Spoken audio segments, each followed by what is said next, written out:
the Young Dudes by MsKingBean89, Chapter 140, 7th Year, Brilliant Ideas. Saturday, 25th February 1978.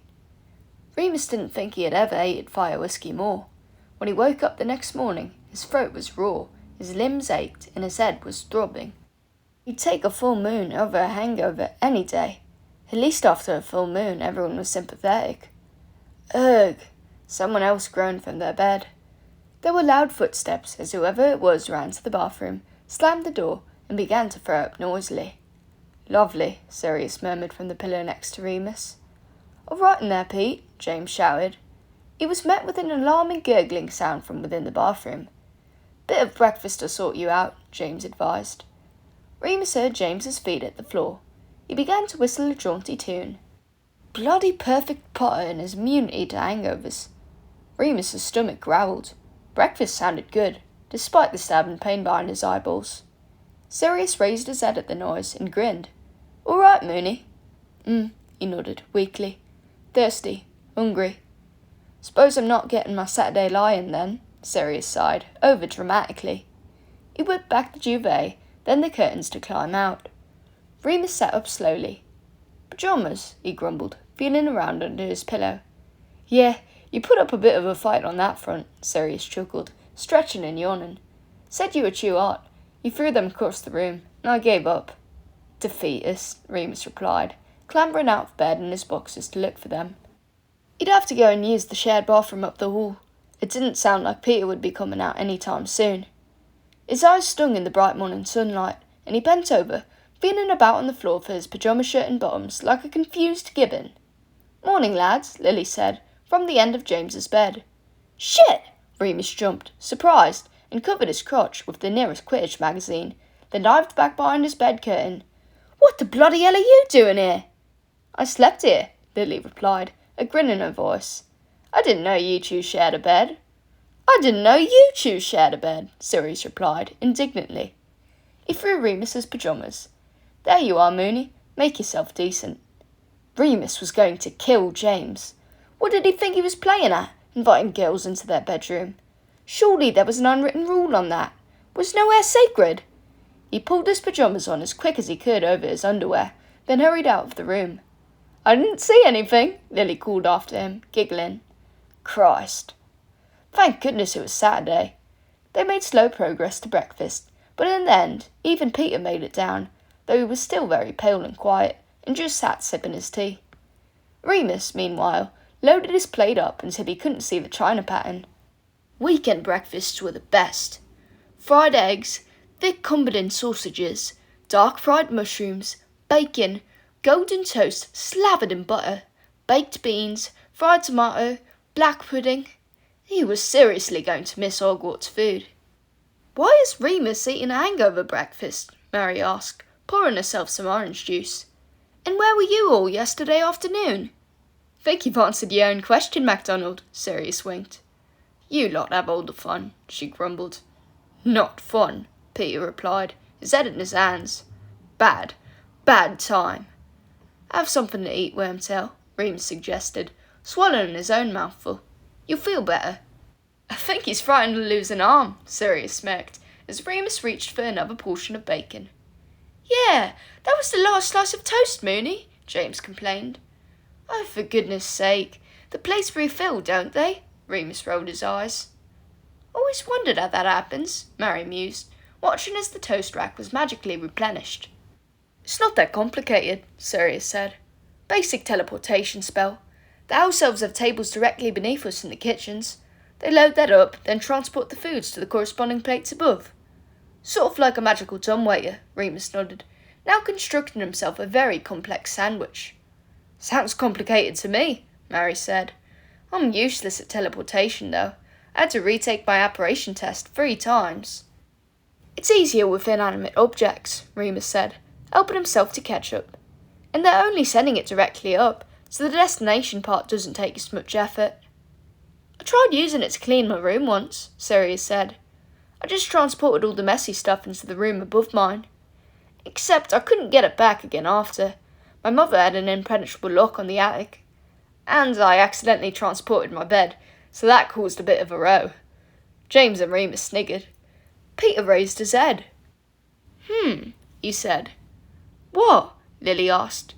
You're not going to be sick again, are you? No, I'm just thinking. Merlin, Sirius teased. Better get him a pain-killing drought. Peter diligently ignored him, eyes focused on the plates of food. Could we do it on a bigger scale? He asked. The transportation thing? You mean like getting the food from the kitchens to our dorm? Remus asked. I don't think so. I think only the house elves can do it. Would be great, though. No, Peter frowned, shaking his head. More like what Sirius was saying, with beds and trunks and furniture. Yeah, probably, Sirius shrugged. I'm guessing that's how everything ends up on the train at the end of term. Powerful bit of magic, though. Took me half a day to do my bedroom. Mind you, I was 14. We've got a lot of people, though, Peter said, now looking up at James, grinning. We could do it. Peter, James was starting to smile too. Have you just had our best bloody idea in 7 years of pranking? Peter grinned back at him, looking happier than Remus had seen him in ages. Emergency cooperative meeting, James carried on, standing up excitedly. Spread the word. The problem of planning a prank between 30 people rather than 4 was pure logistics.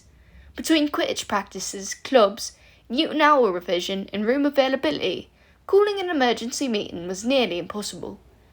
It ended up being pushed back to Sunday, then Monday, then, much to James's exasperation, their usual Wednesday slot. There's still plenty of time, Lily soothed, and we can always start researching it now, so we have the right spells ready to show the group. Suppose, James muttered, scuffing his feet on the flagstones as they walked back to the common room. I've got some dung bongs lying about. If you fancy blowing off some steam today? Sirius threw an arm around James. Yes! I can't hear this, Lily covered her ears and ran ahead to catch up with Mary. On the fat lady's corridor, Remus paused. You lot go in. I'll be just a minute. He stopped outside Professor McGonagall's office door. Sirius glanced back and gave him a nod of understanding, before carrying on with James and Peter, loudly arguing over the best place to plant the dung bombs. Remus knocked on the office door, timidly. Enter, came a voice from within. He pushed the door open and poked his head around nervously before going inside. Hello, Professor, he said, approaching her desk. McGonagall was marking some essays, piled up neatly in front of her, a red quill flicking smoothly across the parchment as she read. She looked up at him and smiled at him pleasantly. Lupin, lovely to see you. Please have a seat. He sat carefully, strangely reminded of the first time he'd been in her office, and how tall and frightening she had seemed. He'd really thought he would hate her. She'd seemed so much like Matron. Now, he was able to meet her eye and smile back as though she were a real friend. How can I help? She asked, as the red quill came to a rest in the inkwell beside the papers. I wanted to ask a favour, he said, carefully. He felt inside his pockets and pulled out the letter from his mother. He put it on the desk and slid it across. Over Christmas, the Potters helped me track down my mum. I wrote to her, and she wrote back. She's in a Muggle hospital in Wales. I'd like to have permission to go and see her. McGonagall only glanced down at the letter briefly before looking at him again. Of course. We can make arrangements as soon as you'd like. Really? He was amazed it had been that easy. Really, she replied. Mr. Lupin, this is a school, not a prison. Students are permitted to visit family members. Oh, well, great. I thought maybe on the next Hogsmeade weekend. Certainly. She opened up a notebook and jotted something down. Come and see me on the morning of, and I'll write your permission slip. Thank you. Would you like somebody to go with you? No. Thanks, but no. Now that he'd done it once, he realised that it was something he needed to do alone. He wasn't looking forward to breaking that to Sirius, but there was no helping it. I'm very pleased for you, Remus, McGonagall said, smiling again. You know that my door is always open if you need somebody to talk to, though I know you aren't short of friends. Thanks, he looked down, bashfully. How is your revision going, Mr. Lupin? Good, thanks, Remus nodded, glad to be on an easier subject. Better than good, from what I've heard, she continued, smiling. All of your professors have given excellent reports on your achievements. In most classes, you're performing well above your peers, and I hear you've not only been working hard for yourself, but to help others too. The study groups are a collaborative thing, Remus said, awkwardly. Nevertheless, Professor McGonagall shook her head. I'm proud to have you in my house, Mr. Lupin. He didn't know what to say to that. He just looked at his hands. Mr. Lupin, his head of house continued, I have a favour to ask. A favour? Remus looked up, surprised. What on earth? Yes. McGonagall looked a bit sheepish and leaned in slightly. As I'm sure you know, the final Quidditch match of the year will be taking place in April, just before exams. Yeah, James has the schedule posted up in our room with an enchanted countdown, in seconds and everything. McGonagall smiled fondly. James has been an absolute asset to the team. He's led Gryffindor on a record-winning streak during his time here. The team he has assembled is first-rate, primed to win their 6th cup in as many years. Which brings me to my problem. You want my help with the Quidditch problem? Indeed. Now, I cannot go into too much detail, but I am sorry to say that Alexander Gordon, our beater, will be returning home for the rest of term. I shall be telling Potter on Monday, of course. A replacement must be found as soon as possible, which is why I wanted to speak with you first. Professor, I'm awful at Quidditch, Remus said, breaking out in a cold sweat. McGonagall stared at him with a frown for a moment, before breaking into a highly out-of-character chuckle. She raised her hand to her mouth apologetically. Goodness, Lupin, I didn't mean to suggest. Though I'm sure you are quite capable on a broom, it wasn't you I had in mind. Oh, Remus exhaled, his shoulders relaxing. Oh, good. Then how can I help? Well, McGonagall turned serious once more. We do have a rather good beater already in Gryffindor, but as you are aware, he was struck off the team 2 years ago. Serious. Now, I don't wish to condone his behaviour, nor diminish the enormity of the incident which occurred in your 5th year. No, Remus swallowed, finding his mouth quite dry. He didn't like to think about that, not ever. Like his hip, it was a pain which sometimes surfaced, but that he had to ignore in order to keep going. And I stand by the punishment he received, his teacher continued. But, well, he was only struck off the team. He wasn't placed under a permanent ban. Right, Remus nodded soberly.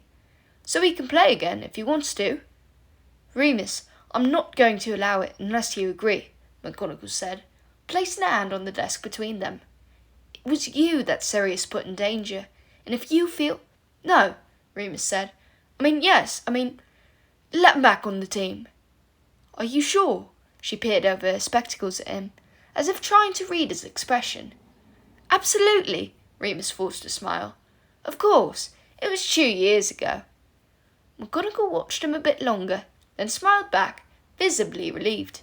He'd done the right thing then, the thing she'd wanted. Thank you, Mr. Lupin, she nodded, leaning back again. I'll tell Potter first thing tomorrow. Great, Remus nodded, getting up from his seat. Thanks, Professor. See you Monday.